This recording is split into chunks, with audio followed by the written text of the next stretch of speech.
இனிய காலை வணக்கம் உறவுகளே. நான் தான் உங்கள் பாரதி பேசுகிறேன். நான் உங்களுக்கு ஒரு குட்டி கதை சொல்லுது. ஒரு ஊரில் ஒரு ராஜா இருந்தார்.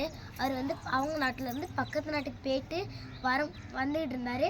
அப்போது நைட் ஆகிட்டுன்ட்டு இங்கேயே தங்கும் அப்படின்னு சொல்லிட்டு இங்கேயே தங்கிறதுக்கு முடிவு பண்ணிட்டாரு. அவரோட 100 பொற்காசுகள் கீழே விழுந்துட்டு அவரோட 100 பொற்காசுகள் அடுத்து அவர் பார்க்கவே இல்லை. காலையில் இருந்துச்சு அவர் போயிட்டார். அவங்களோட ஊருக்கு திரும்பி போயிட்டார். அங்கே அந்த மரவெட்டி அவங்களோட பொண்ணை கூப்பிட்டு வந்தாராம். அந்த சரின்ட்டு மரம் வெட்டிக்கிட்டு இருக்கும்போது அந்த 100 பொற்காசுகளை பார்த்துட்டாராம்.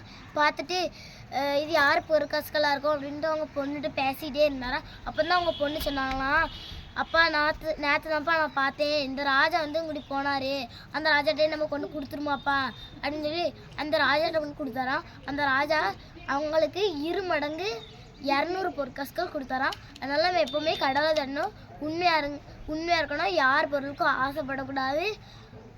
கடவுள் நம்மளுக்கு 2 மடங்கு தருவார்.